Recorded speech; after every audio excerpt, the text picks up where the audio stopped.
Pagkatapos ng adobo na nanailathala pa noon sa New York Times at bumibida na sa ilang restaurant sa New York, isa na namang putahing Pinoy ang unti-unting sumisikat sa Amerika, ang kinilaw o kilawin. Dahil ito sa Pinoy executive chef ng Harvard na pinaghanda ng kinilaw ang mga propesor sa universidad. Live mula sa Quezon City, may report si Joseph Morong. Joseph. Jessica, isang putahing Pinoy na naman nga ang bumibida sa Amerika. Ito yung kilawin, no? At sa Harvard Faculty Center lang naman ito kasama sa menu. Ang isa sa mga paboritong pulutang kinilaw o kilawin, abay asensado na. Sa faculty club lang naman ng prestigyosong universidad ng Harvard sa Amerika, bumida ang kilawin. Dahil yan sa Pinoy executive chef nitong si Rolando Abaquin. Ang inihain niya, kilawing hipon, scallops, and halibut na may avocado. Gusto rin naman daw ng Harvard faculty na ihain sa kanilang hapag ang mga pagkaing sumasalamin sa international flavor, ika nga. Kaya kasamang siniserve ngayon, lumpia, chicken barbecue, at pansit gisado. Nagpatulong kami sa kilalang food expert na si Nancy Lumen para magluto ng kilawin. Ito ang ating sariwang isda, ang ginamit ko, dorado. Simple lang ang mga ingredients, hiniwang isdang dorado, suka, kalamansi, asin, luya, sile, paminta at gata.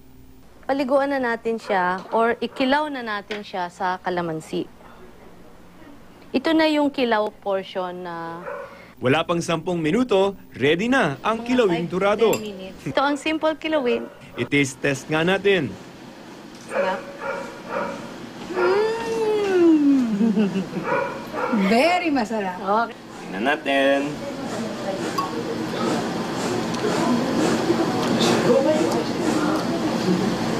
Very good. Diba? Simple lang. Sabi ni Lumen, hindi raw tatak Pinoy ang pagkikilaw. Meron kung ano-ano pang pangalan, pero ganun din. You cook something in acid and it is served cold.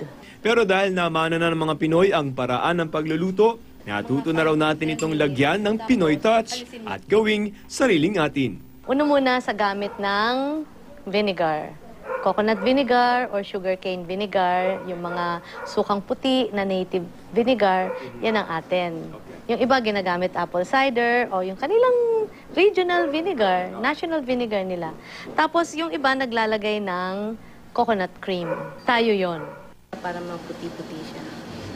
Jessica, sa susunod na taon, sa Abril, no, ay gaganapin dito sa Pilipinas yung Madrid Fusion.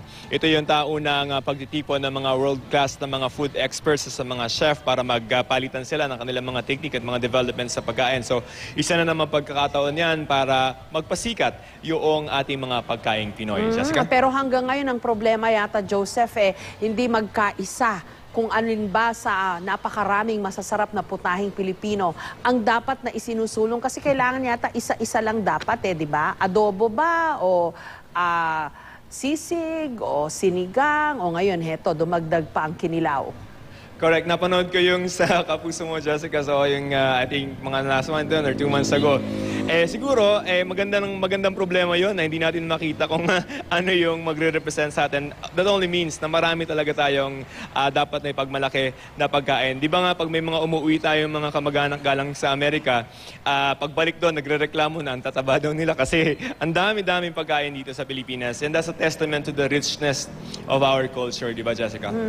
Ang maganda rito dapat sinasama rin nila ito sa tourism campaign. Kasi yung ibang bansa katulad ng Singapore, wala silang natural resources to speak of, no? Ang ginamit nilang paraan to promote their country is their food.